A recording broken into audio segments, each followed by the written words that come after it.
Thank you very much, Madam President. Well, it's been a wonderful life. My service in the legislature, the fact that I'm standing here is inseparable from my family history. The only way to begin my remarks is to once again acknowledge the greatness that is America. In coming to America, my parents basically gave me the greatest gift a parent can give a child, American citizenship. My father came from such an impoverished background in Scotland. He suffered from malnutrition. His growth was stunted. He would wake up in the middle of the night screaming in agony from leg cramps, and his adult teeth grew in undeveloped from malnutrition. He came to America because he wanted a better life for himself and for his children. He told me once that he never ate better in his life than when the American soldiers came to Scotland prior to the D-Day invasion and the civilians got Spam. He loved Spam to his dying day. The fact that I could be standing here a generation later, having served 8 years in this chamber and 16 years in this legislature, is a testament to the American dream. Like nearly every immigrant story, my parents' definition of success in life was to see their children be just a little better off than they were. They succeeded. We are. I'm proud of having been a part of debates over these last many years, part of the property tax revolt that defined legislative campaigns in the 1980s and 90s and culminated first in a property tax freeze and then the passage of Proposal A.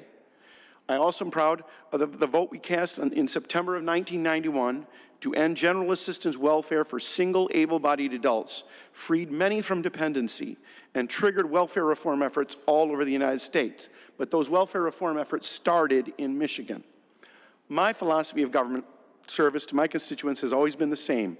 Make me your first phone call, not your last, because I can usually accomplish more in an hour or a day than you can in weeks of frustration. My greatest satisfaction in this job has been when I've been able to solve a problem or remove an obstacle for my constituents so they could get a permit, meet a payroll, fix a pothole, you name it. I also knew that the best way to win a vote or an election is to simply do the job I was elected to do. I'm very pleased at some of the legislation that I've been able to get passed into law. Public Act 77 of 2006, my ultrasound bill, which required abortion providers to make available for viewing the ultrasound image of the baby if the mother asks to see it.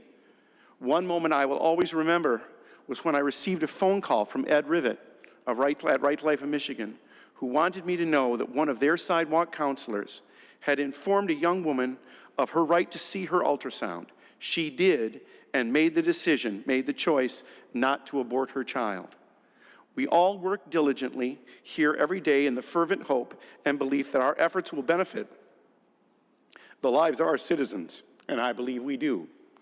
But to know that you've saved a life, that there is someone out there living their life, I will never know his or her name, but that's the greatest satisfaction of all, knowing that I made a difference there. Other issues that you're acquainted with, sales tax on the difference. It seems that kind of defines my time here in large measure. Very simply, nobody should be taxed twice for the same value, again and again and again. Simple principle, took a long time to get it done, but we got it done. I'm very pleased about that. Boxing and mixed martial arts. Honestly, this flowed from my love of the fight game, and that was passed on to me from my father. Mixed martial arts didn't exist then. I'm still a boxing guy more than MMA, but I support both sports. My goal was just to make the sport safer and better for the fighters and advance it in Michigan. Oh, and by the way, here's a teachable moment for all of you. The greatest fighter of all time is a fighter with Detroit ties. His birth name, he was born Walker Smith Jr., but he is better known to all of us as Sugar Ray Robinson. 85-0 as an amateur, 200 fights, 173 wins, 108 by knockout. Even the great Muhammad Ali said he was the best of all time. Case closed. Win a trivia contest on that little piece of information. Horse racing. I got involved in this issue because of the number of stables in my district.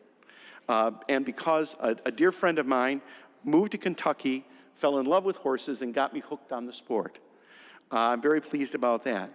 The Citizens United codification, and it's important to remember this, the United States Supreme Court, led by Anthony Kennedy, the moderate, rejected a regulatory model for political speech and issue advocacy and overturned a Michigan case in the process of doing so.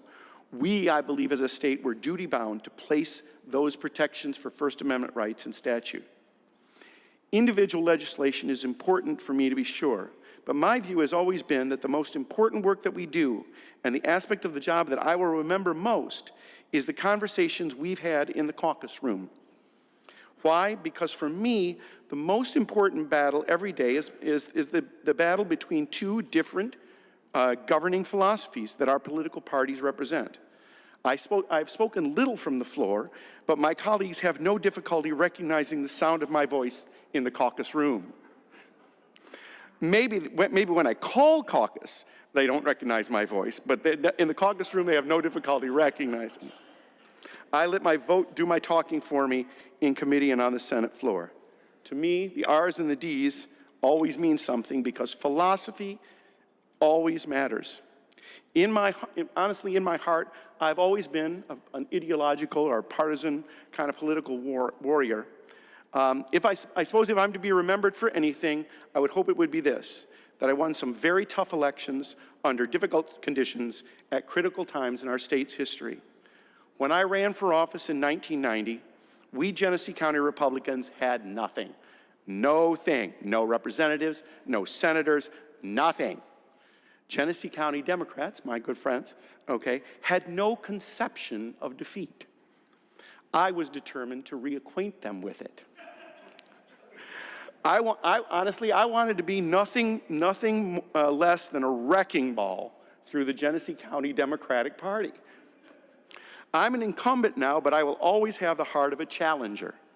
In our profession, incumbents rarely lose. But I've been involved, I've beaten 4 incumbents in my time, twice as a campaign manager as I was making my bones in Macomb County for the late Doug Carl. The incumbents I beat there were 3 Democrats and 1 Republican state senator. And I became the first Republican to represent Genesee County, along with Oakland County, and I don't want to short them in any way, the first Republican to represent Genesee County in the Senate in 40 years. As I leave office, I get great satisfaction out of the fact that my home county now has 2 Republican senators, a Republican state representative, 2 Republican county commissioners, and nearly the entire suburban ring of townships is represented by the GOP. The 2-party system has been restored in my backyard. A few comments about those I've served with and those I leave behind. And I could say wonderful things about each and every one of you. But my history and my memory does go back a generation. After all, I've served with Curtis Hertel the elder and Curtis Hertel the younger. Curtis, when you talk on the floor, I always listen, I always take note. I don't always agree, but I hear your voice and I hear your father's voice as well. Morris Hood, the elder and the younger. 2 generations of Rockas, father and son. 2 generations of Posthumuses, father and daughter. Paul Hilligans, Frank Fitzgerald, and Dominic Jacobetti. It was just an extraordinary opportunity for me to have served with these people that are such a big part of Michigan political history. I have to say something about Randy Richardville. I've always referred to him as the Steve McQueen of the Senate.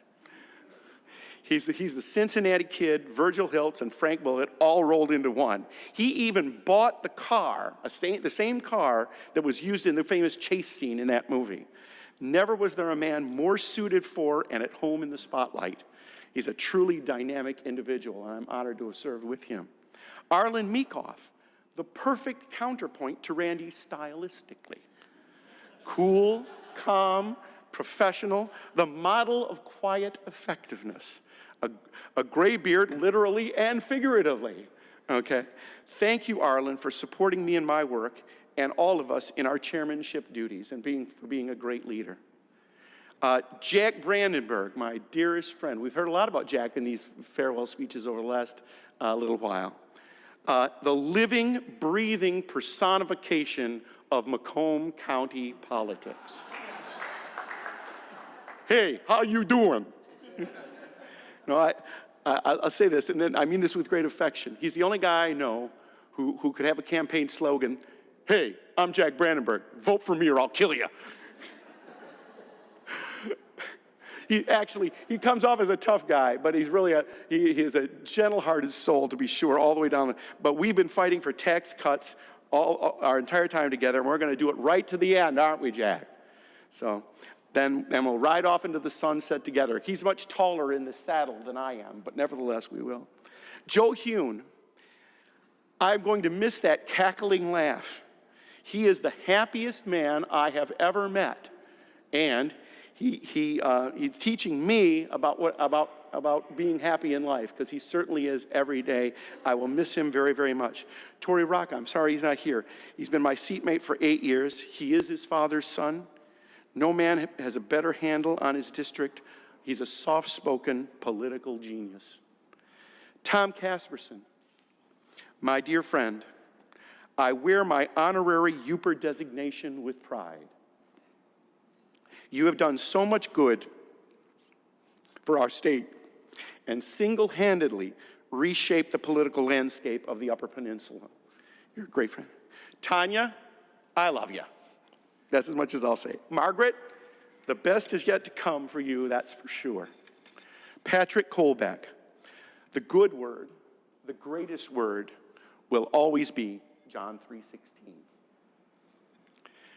Rebecca Warren, charming, delightful, and really, really smart. I always appreciated her genius. Jim Ananick, you're so amiable, you make it hard to be a political adversary. You really are. I really appreciate you and your friendship and your demeanor. I could go on and say wonderful things about each and every one of you. But I'm also pleased to have had a hand in launching some other careers. I'm delighted that the people I leave behind. Steve Dawn, my brother-in-law, came in with me in 1991 and has made a 30-year career out of service in this legislature in the House. Terry Marquardt and Fred Hall, who retired a few years ago, they were bridges from my first term to my service years and years later. Pete Lund, another political veteran forged in the cauldron of Macomb County politics. Suzanne Miller Allen, who helped me so much when I needed it most. Randy Thompson, Michael Telliga, people that work for me. Anthony Marquardt, Ben Frederick, who he started with me as a lanky 20-year-old. To finish my career with him as a colleague in the House of Representatives fills me with such pride and satisfaction. Ralph Fiebig, an indispensable man in the House staff. Maybe you don't always see him very much, but he's busy working. He's a computer genius, a number cruncher. He's been doing great work for the legislature for 20 years. I wanted to recognize him. To my current Senate staff and past staff, April Allman, my legislative aide, who has performed so wonderfully for me for so many years. Now she's an attorney working for the daughter of the man who gave me my first political break in Lansing. Life has truly come full circle. And I'm going to say this. I always said that paid her a compliment by saying that she looks just like Ava Gardner, the actress. I'm going to say that on the record, and you can put it in the Senate Journal. I always reference Hollywood movies and Hollywood actresses, so I'm going to do that again. Jason, her husband, who came to my office after April left, his devotion to me and to my constituents and solving constituent issues is so deeply appreciated. Stephen Robb, the most recent member of my staff to join the bar. He passed his bar exam recently. Watch for him. He's Michigan's answer to Jerry Maguire, sports agent extraordinaire. Kirsten Delacentina, whose kindness and gentleness has been such a reassuring and helpful presence in my office. As you know, I am a man of many passions, perhaps too many, and the legislative calendar perfectly fits my attention span for sure. I don't know whether ADD was a diagnosis when I was born or when I was first elected, but it certainly describes my demeanor. The most difficult job anyone could have is taking my passions and turning them into words on the page. Erica Farley took those passions and turned them into public acts. I've tilted at a lot of windmills in my time. She bulldozed them for me.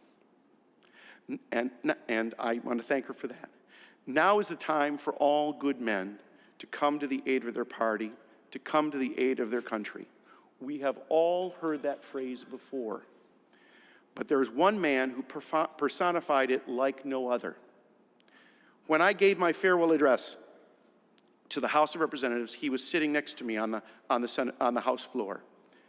John Farley is no longer with us, but we must keep his memory and spirit alive by recognizing legislative staff excellence with the award that bears his name. In closing, I quote from classic films. I don't want to disappoint Rebecca. There's a scene late in the movie, Bridge on the River Kwai, which won Best Picture, by the way, in 1957, and Sir Alec Guinness, in his Oscar-winning role as Colonel Nicholson. Just before the climactic scene, he's standing on the bridge, looking into the sunset, and he says the following: "I've been thinking, tomorrow it will be 28 years to the day I've been in the service. 28 years in peace and war. I don't suppose I've been home 10 months in all that time. Still, it's been a good life. I wouldn't have had it any other way. But there are times when suddenly you realize you're nearer to the end than the beginning, and you wonder, you ask yourself what the sum total of your life represents. What difference your being there at any time made to anything, or if it made any difference at all, really, particularly in comparison to other men's careers. I don't know whether that kind of thinking is very healthy, but I must admit I've had some thoughts on those lines from time to time. I must tell you that as the end of my career has approached, I've had moments of reflection. I've thought like a little bit like Colonel Nicholson, but it did strike, that particular scene struck me because it has been 28 years since I was first elected to a seat in this legislature. 28 years in political peace and political war. I must confess, like I say, Colonel Nicholson's comments resonate with me. But then my spirits are lifted by another scene from another movie, the Frank Capra classic, It's a Wonderful Life, when Clarence, the guardian angel, explains to George Bailey that every man's life, if it were left out, it leaves a pretty big hole. I'll let others decide how big of a hole my absence might have made. But the last message of the movie is the most important one, when he says, "Remember, no man is a failure who has friends. I am so appreciative to have you all as friends and to call you friends. God bless you all. God bless the state of Michigan, and God bless America."